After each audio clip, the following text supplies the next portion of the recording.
Nifty live collar show में आप सभी का स्वागत है। मैं हूं स्वाति रायना। अगर आपने भी कमोडिटी में कोई ट्रेड किया है या कोई नया ट्रेड करना चाहते हैं तो फोन उठाइए और पूछिए अपना सवाल। नंबर हमारा नोट कर लीजिए 0222300164 या फिर आप हमें 0222300165 पर भी कॉल कर सकते हैं। और आज के हमारे इस कार्यक्रम में शामिल हो चुके हैं खास मेहमान एचडीएफसी सिक्योरिटीज के अनुज गुप्ता और पैराडाइम कमोडिटी के बीरेन वकील हमारे साथ हैं। अनुज जी और बीरेन जी दोनों का स्वागत। और साथ ही एग्री मार्केट पर चर्चा करने के लिए हमारे साथ जुड़ चुके हैं जीसीएल ब्रोकिंग के अमित खरे। अमित जी, आपका भी स्वागत है आज के इस शो में। और सबसे पहले आज एग्री मार्केट से शुरुआत करना बेहद जरूरी है क्योंकि यहाँ पर सबसे ज्यादा हम एक्शन देख रहे हैं, जहां पर ग्वार की कीमतों में जबरदस्त गिरावट दर्ज की गई है। वायदा में भाव करीब 4% तक टूटे हैं। ग्वार सीड 5,900 के नीचे तो ग्वार गम 11,900 के करीब हम देख पा रहे हैं। आपको बताएं कि करीब 55 दिनों के इंतजार के बाद राजस्थान के कई जिलों में जोरदार बारिश हुई, जिसके कारण ग्वार की कीमतों में दबाव बढ़ा है। तो अब ये जो दबाव है आगे जाकर और कितना ज्यादा गहरा सकता है, कहां तक कीमतें जा सकती है, इस पर चर्चा की शुरुआत करते हैं। और अमित जी, आपसे सबसे पहले जानना चाहेंगे राजस्थान में जो हमने ये डेवलपमेंट देखी है बारिश को लेकर, क्योंकि दोबारा बारिश का सिलसिला शुरू हुआ है। अभी हम सितंबर के मध्य में हैं और उसके बाद अब ये बारिश जो देखी जा रही है वहां पर अब ग्वार के फंडामेंट स्वाति जी, डेफिनेटली अभी जो बारिश हुई है राजस्थान में वो लगभग 1.5 महीने के बाद हुई है। इससे अभी जो फंडामेंटल मैंने चेक किए हैं उससे ज्यादा फायदा तो नहीं है। मेरे को लगता है 5 से 10% का फायदा जो है वो ग्वार सीड में हो सकता है ओवरऑल अगर देखा जाए तो। लेकिन ये जो अभी प्रॉफिट बुकिंग मार्केट में देखने को मिली है वो एक सेंटिमेंटल प्रॉफिट बुकिंग है। लोगों को लगता है कि बारिश होगी तो ग्वार सीड ग्वार गम के डाउन जो प्राइस है वो नीचे जाएंगे, इसीलिए सेंटिमेंटल सेलिंग जो है अभी मार्केट में आई है। ओवरऑल देखा जाए तो 5 से 10% का फायदा ही ग्वार सीड ग्वार गम के फसल को अभी रिसेंट में इस बारिश से हो सकता है। जी स्वाति जी। जी अमित जी, इनफैक्ट बीरेन जी आपसे समझना चाहेंगे आपकी क्या राय होगी, क्योंकि ग्वार के साथ जीरे की कीमतों में भी भारी गिरावट आई है। लेकिन सबसे पहले हम ग्वार गम में ही आपकी राय लेना चाहेंगे। आप आगे आने वाले समय में कैसे फंडामेंटल्स देखते हैं? नमस्कार स्वाति जी। जो वेदर प्रीमियम बिल्टअप हुआ था, जितनी भी जो एग्री कमोडिटीज जो एक्टिव है जैसे गवार या केस्टर या कुछ हद तक स्पाइसेस में भी प्रॉफिट टेकिंग देखा गया। गवार से जैसे अमित भाई ने कहा खास कुछ ज़्यादा फायदा तो नहीं है, बट बाजार ऐसा रिलीफ में है कि नेट पॉजिटिव होगा। जो भी 10-15% फसल जो खड़ी है उसको थोड़ा फायदा होगा। साथ ही साथ एक माइनर क्रॉप होता है इसमें, गवारी जिसको कहते हैं, वो छोटी अवधि का क्रॉप है, उसको भी थोड़ा फायदा हो सकता है। कुल मिला के ये बारिश क्वालिटी पे थोड़ी एडवर्स इफेक्ट करेगी शायद, कलर डैमेज का, और क्वांटिटी में हल्का सा फायदा जरूर होगा। बिल्कुल। अमित जी, अगर ट्रेडिंग पर्सपेक्टिव से किसी को कोई कॉल लेनी है तो क्या आपकी राय रहेगी? क्या आप फिलहाल किन स्तरों पर आप अपनी राय देंगे? टारगेट और स्टॉप लॉस भी प्लीज बताइएगा। ग्वार सीड और ग्वारगम की स्वाति जी अगर मैं बात करूं तो काफी अच्छे डिमांड जोन पर अब ये आ चुके हैं। अगर लेवल की मैं बात करूं तो 5800 के आसपास ग्वार सीड अक्टूबर वायदा में थोड़ा सा शॉर्ट टर्म या फिर पोजिशनल आउटलुक में बात करूं तो ट्रेडर्स को बाय की अपॉर्चुनिटी देखनी चाहिए 5800 के आसपास। स्टॉप लॉस की अगर मैं बात करूं तो ओवरऑल स्टॉप लॉस मेरे को लगता है 5600 के नीचे का जो है पोजिशनल बेसिस पे ट्रेडर्स को रखना चाहिए। यहाँ से तेजी अगर चालू होती है तो मेरे को लगता है ग्वार सीड के प्राइस जो है 6300 के आसपास तक देखने को मिल सकते हैं। मतलब 5800 से अगर ये चलता है तो लगभग 500 पॉइंट के आसपास तक की तेजी ग्वार सीड में देखने को मिल सकती है। वहीं पे ग्वारगम की अगर मैं बात करूं तो 11,800 से लेके 11,500 के जो प्राइस हैं अक्टूबर वायदा ग्वारगम के, वो काफी अच्छे एक्यूमुलेशन के प्राइजेस हैं। जो शॉर्ट टर्म या थोड़ा सा लंबा रखना चाह रहे हैं तो वहां पे ट्रेडर्स को बाय का ट्रेड लेके चलना चाहिए। स्टॉप लॉस की अगर मैं बात करूं ओवरऑल तो मेरे को लगता है 11,400 11,300 के नीचे अक्टूबर वायदा ग्वारगम का स्टॉप लॉस ट्रेडर्स को लेके चलना चाहिए। यहाँ से प्राइजेस अगर वापस चलते हैं तो 12,500 से लेके 12,800 तक के प्राइजेस जो है ग्वारगम में स्पेशली देखने को मिल सकते हैं। वहीं पे अगर थोड़ा सा मसालों की हम बात करें तो मसालों में मेरे को लगता है टीएमसी काफी अच्छा काउंटर है। 15,500 के करीब अक्टूबर वायदा टीएमसी को ट्रेडर्स को खरीद के चलना चाहिए। अभी शॉर्ट टर्म में मेरे को लगता है 16,500 तक के भाव टीएमसी अक्टूबर वायदा में देखने को मिल सकते हैं। वहीं पे स्टॉप लॉस की अगर मैं बात करूं तो अब 14,800 रुपए के नीचे का स्टॉप लॉस जो है टीएमसी में लेके चल सकते हैं। वहीं पे अगर थोड़ा सा और आगे हम कुकुट कपास खली की बात करूं तो काफी अच्छा काउंटर है ये, पोजिशनल में इसको ट्रेडर्स लेके चल सकते हैं। जी स्वाति जी। बिल्कुल, तो यहाँ पर कॉल्स अमित खरे जी की तरफ से उन्होंने टर्मरिक पर भी अपनी राय दी है। इनफैक्ट क्योंकि हम मसालों की ही बात कर रहे हैं तो चौतरफा कमजोरी का रुख यहाँ पर है, खासतौर पर जीरे में हमने देखा है। मैं बीरेन जी आपसे अब जानना चाहती हूँ, अगर थोड़े लंबे अवधि का किसी का नजरिया है तो मसालों में आपकी क्या राय रहेगी और कौन से काउंटर पर आप ज्यादा फोकस करने की सलाह भी देंगे? यहाँ जो मोमेंटम और जो अट्रैक्शन है वो हल्दी में काफ़ी ज़्यादा है। जीरा में भी मोमेंटम अच्छा सा बना हुआ है, बट उसमें अगले कॉन्ट्रैक्ट में लिक्विडिटी नहीं है नवंबर कॉन्ट्रैक्ट में। तो ट्रेडर के लिए आगे की विंडो हल्दी में दोनों ऑप्शन है, अक्टूबर में भी लिक्विडिटी है, दिसंबर में भी लिक्विडिटी है। तो जो थोड़े लो रिस्क ट्रेडर है वो हल्दी बेटर प्रिफर करेंगे कंपेयर टू जीरा। जीरा में मार्जिन भी काफ़ी ज़्यादा है, कॉन्ट्रैक्ट भी काफ़ी महंगा हो गया है, तो इसलिए ये सिलेक्टिव देखे तो थोड़ा हाई रिस्क कैपिटल वाले लोगों के लिए ही ये काउंटर फिलहाल बन गया है। तो हल्दी प्रिफर्ड प्ले रहेगा मेरे लिए। बिल्कुल, तो ये मसाला की बात हुई, स्पाइसेस काउंटर और एग्री में इस वक्त क्या एक्शन चल रहा है। अमित जी हमारे साथ इस पर चर्चा के लिए शामिल हुए, आपका बहुत धन्यवाद हम करते हैं। शो को आगे बढ़ाते हैं बीरेन जी और अनुज गुप्ता जी के साथ, और आइए अब जरा बुलियन मार्केट पर एक नजर डाल लेते हैं। खास तौर पर नॉन एग्री में हमने देखा सोने चांदी में तेजी के साथ कारोबार हो रहा है। सोना 150 रुपए बढ़कर 59,100 के ऊपर है, तो वहीं चांदी में 300 रुपए से ज्यादा की मजबूती भी दिखी है और भाव 72,500 के पार ट्रेड कर रहा है। अनुज जी, फिलहाल अभी हम जैसा बाजार सोने चांदी का देख रहे हैं तो तेजी का ही रुख है। फिलहाल अभी आप कैसा मूवमेंट अब देख पा रहे हैं आगे? Swati ji good evening. देखिए हमने लास्ट वीक में ट्रेडिंग सेशन में एक अच्छी रिकवरी गोल्ड में आती हुई देखी और करीबन नीचे 58,300 से गोल्ड रिकवर होकर करीबन 59,200 के आसपास आया। $1,900 से रिकवर होकर करीबन $1,928 के आसपास ट्रेड कर रहा है। तो कहीं ना कहीं एक बाउंस बैक हमने यहाँ पर आते हुए देखा, लोअर लेवल डिमांड यहाँ पर आती हुई दिखाई दी, लोअर लेवल में खरीदारी यहाँ पर लौटती हुई दिखाई दी। तो लग रहा है कि अभी जो ट्रेंड है थोड़ा सा पॉजिटिव हो सकता है और हम एक्सपेक्ट कर रहे हैं कि 1940 से लेकर $1,945 तक के लेवल देखने को मिल सकते हैं और डोमेस्टिक मार्केट में करीबन 59,300 से लेकर 59,500 तक के लेवल आ सकते हैं। तो यहाँ पर मैं खरीदारी की सलाह देना चाहूंगा। हालांकि FOMC मीटिंग है जिसका रिजल्ट आपको थर्सडे को मॉर्निंग में देखने को मिलेगा, तो उस टाइम पे जो ट्रेंड होगा वो हो सकता है कि मीटिंग के जो डिसीजन आता है उस पर डिपेंड रहे। मगर फिलहाल 1 या 2 दिन के पर्सपेक्टिव से मुझे लगता है कि ट्रेंड पॉजिटिव ही हो सकता है। तो यहाँ पर बाय ऑन डिप्स की स्ट्रेटेजी रहेगी, 58,980 के आसपास भाव मिलते हैं तो खरीदारी का ट्रेड लें, 58,840 का स्टॉप लॉस लगाएं, टारगेट 59,300 तक हो सकता है। तो गोल्ड मुझे लग रहा है कि एक पॉजिटिव बायस में रहेगा। हालांकि आज अगर हम बात करें तो कोई ऐसा इकोनॉमिक इंडिकेटर या इकोनॉमिक डेटा नहीं है, तो मैं एक्सपेक्ट कर रहा हूँ कि मार्केट एक रेंज में रहेगा, बट पॉजिटिव बायस हम एक्सपेक्ट कर रहे हैं कि गोल्ड में आ सकता है। जी, एक कॉलर से भी बात करते हैं, फिर चर्चा को आगे भी बढ़ाएंगे। हमारे साथ गुजरात से जिगर ठक्कर है। जिगर जी स्वागत करते हैं, बताइए क्या सवाल है आपका? अनूप जी से सवाल है, आज इंट्राडे में गोल्ड में क्या करें? ओके, इंट्राडे में गोल्ड पर अभी चर्चा हो ही रही थी। अनुज जी, गोल्ड में आपके इंट्राडे में क्या राय रहेगी, एक बार बताएंगे? देखिए खरीदारी का टेडी लेना चाहिए, 58,980 59,000 के आसपास तक के लेवल मिले तो खरीदारी करें। 58,840 का स्टॉप लॉस लगा सकते हैं, टारगेट 59,300 तक। मैं इंटरनेशनल मार्केट में एक्सपेक्ट कर रहे हैं कि $1,935 तक के लेवल आ सकते हैं। तो बाय ऑन डिप्स की स्ट्रेटेजी यूज करना चाहिए।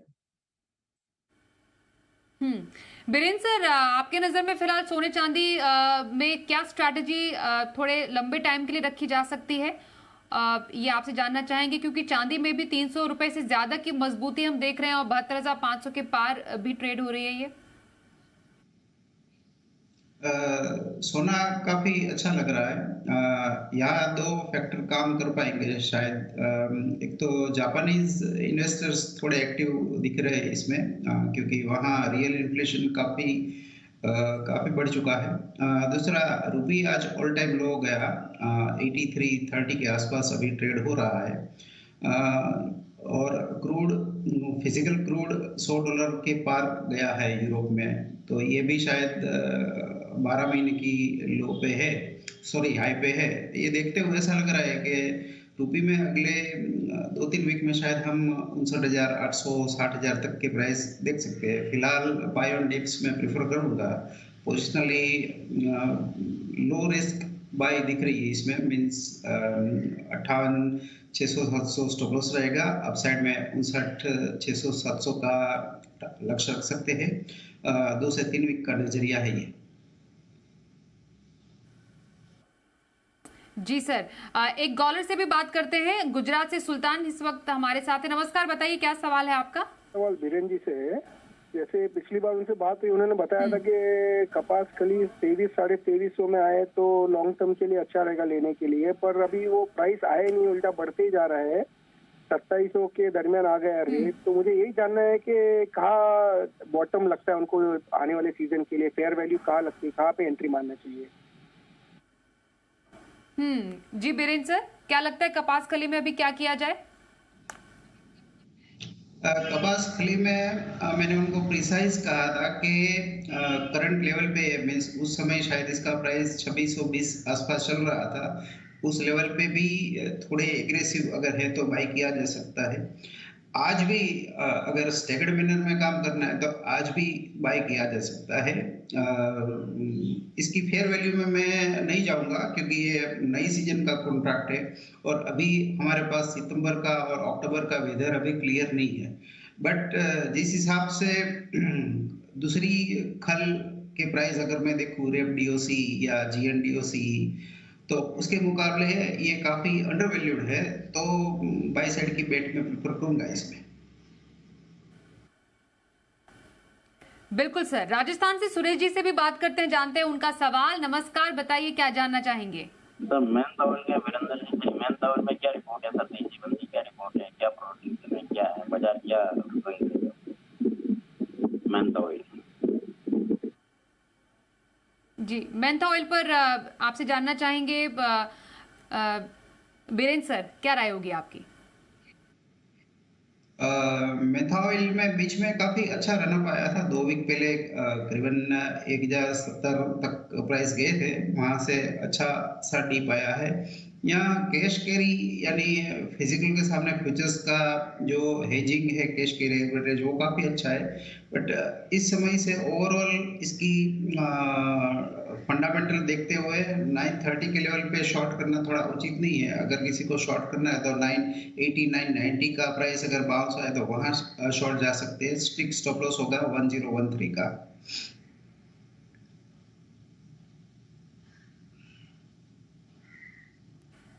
बिल्कुल। मैं जरा अनुज जी आपसे आपकी सिल्वर पर कॉल लेना चाहूंगी। किन लेवल्स पर अभी आपकी स्ट्रैटेजी रखने की सलाह रहेगी? देखिए, सिल्वर में भी हमने लास्ट वीक में अच्छी रिकवरी आते हुए देखी और ऑलमोस्ट 70,000 के आसपास तक भाव आए थे, वहां से रिकवरी देखी गई। इंटरनेशनली भी हम देखें तो $23 के ऊपर सस्टेन कर रही है, तो मुझे लगता है कि चांदी के अंदर भी खरीदारी का ट्रेड देखने को मिल सकता है। तो चांदी में करीबन 72,200 के आसपास के स्तर मिले तो खरीदारी का ट्रेड लें। 71,650 का स्टॉप लॉस लगाए। टारगेट ऊपर में करीबन 73,000 से लेकर 73,500 तक देखने को मिल सकता है।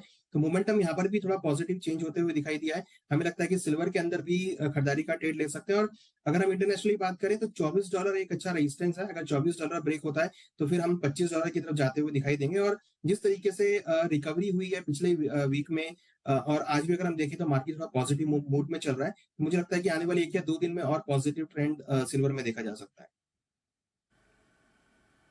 बिल्कुल, तो ये रही राय सिल्वर पर अनुज जी की, और उनके कौन से लेवल पर खरीदारी की राय दी है उन्होंने, उस पर आपने देखा उनके स्टॉप लॉस टारगेट को। गुजरात से राजेंद्र जी से भी बात करते हैं, और कॉलर हमारे साथ है। नमस्कार, बताइए क्या सवाल है आपका? नमस्कार मैडम। जी पूछिए।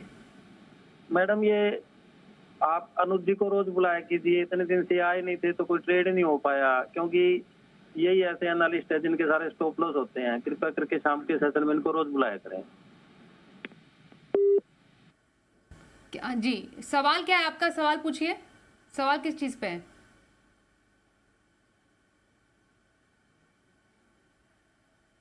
चांदी पर इनका सवाल है। थोड़ा सा इनकी लाइन भी कट हो गई है। बीरेंद्र सर, मैं आपसे चांदी पर राय लेना चाहूंगी सर कि अभी आपके नजर में चांदी पर फिलहाल किन लेवल्स पर स्ट्रैटेजी रखी जा सकती है? थोड़ा रिकवरी बाउंस है तो अपसाइड में यहाँ से हम 700-800 रुपये अपसाइड देख सकते हैं। और अगर स्पॉट सिल्वर न्यूयॉर्क की बात करें तो हम वहाँ 24-30 तक देख सकते हैं। फिलहाल दोनों ही प्रेशियस मेटल में, गोल्ड और सिल्वर दोनों में थोड़ा रिकवरी बाउंस है।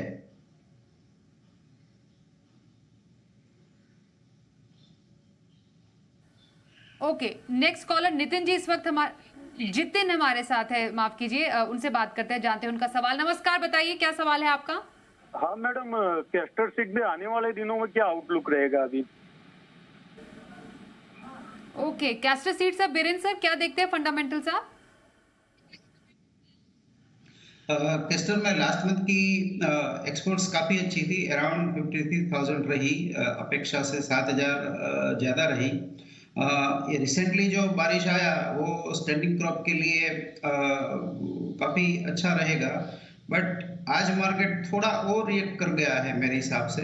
तो मैं इसकी रेंज ऐसा मान रहा हूँ कि 6,050 से 6450, 6050, 6450 फॉर अक्टूबर कॉन्ट्रैक्ट रहेगी। और स्विंग ट्रेड के लिए इसमें दोनों साइड के मूव आते रहेंगे। बहुत शार्प गिरावट है तो बाय ऑन डिप्स मैं ज़्यादा प्रेफर करूंगा इसमें। बिल्कुल, तो ये रही कैस्टर पर आए बीरेंद्र सर की तरफ से। और भी कॉलर से बात करेंगे। ओके, बीकानेर से हमारे साथ एक कॉलर है, उनसे भी बात कर लेते हैं, जानते हैं सवाल। नमस्कार, बताइए क्या नाम है आपका और सवाल क्या पूछना चाहते हैं? जी सर नमस्कार, सवाल पूछिए।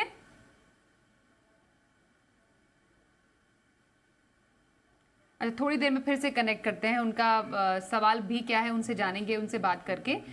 फिलहाल कच्चे तेल पर एक नजर डाल लेते हैं। हमने देखा है कि कच्चा तेल 10 महीने की ऊंचाई पर बरकरार है। जो ब्रेंट क्रूड की कीमतें हैं उसमें $94 के ऊपर बनी हुई है। घरेलू बाजार में हमने देखा है भाव 7,600 के पार ट्रेड हो रहा है। पिछले 3 महीने में करीब 30% की जो तेजी है कच्चे तेल में देखी गई है। दरअसल सप्लाई में भारी कमी और चीन से मांग में रिकवरी की उम्मीद से कच्चे तेल की कीमतों को सपोर्ट मिल रहा है। मैं अनुज जी आपसे जानना चाहती हूँ, कच्चे तेल में फिलहाल क्या आप आगे जाकर इसकी चाल देख रहे हैं? फिलहाल तो काफी ऊंचाई पर बरकरार है, कितना ऊंचा और जा सकता है? देखिए, क्रूड अगर आप देखेंगे तो आज भी करीबन 1% अप है और हम कंटिन्यूस कह रहे थे कि क्रूड में ट्रेंड पॉजिटिव रहेगा, तो उसी डायरेक्शन में क्रूड के भाव आते हुए दिखाई दिए। हमने करीबन 7,600 का टारगेट भी दिया था, तो कि आज अचीव होता हुआ दिखाई दिया है। हमें लगता है कि क्रूड में अभी भी ट्रेंड पॉजिटिव है। यहाँ पे थोड़ा सा अगर डिप मिलता है करीबन 7,480 के आसपास तक, तो खरीदारी का ट्रेड लेना चाहिए।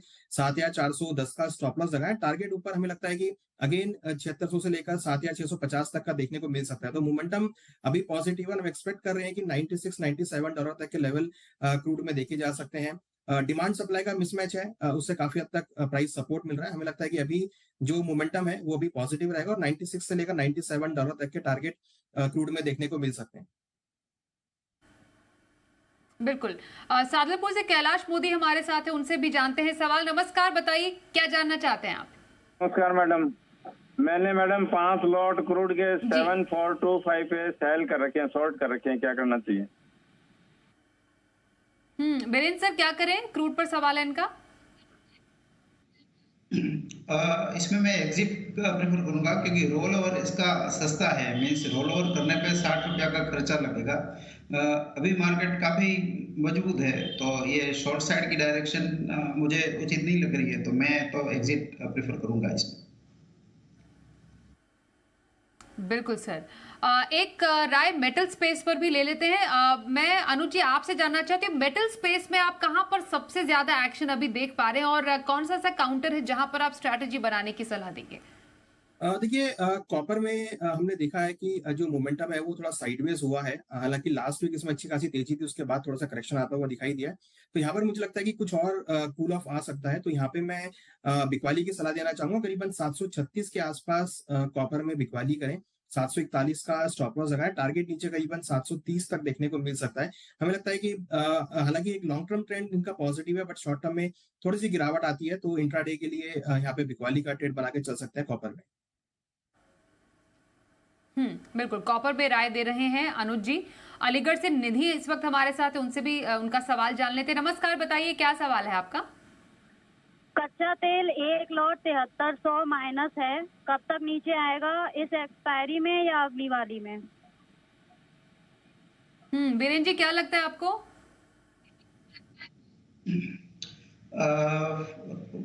इसमें रोल ओवर कॉस्ट इन्वर्टेड है, यानी हर रोल ओवर पे खर्चा लगेगा 60-70 रुपया।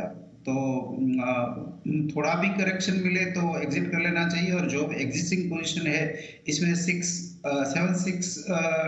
35 का स्टॉप लॉस रख लेना चाहिए। Okay sir.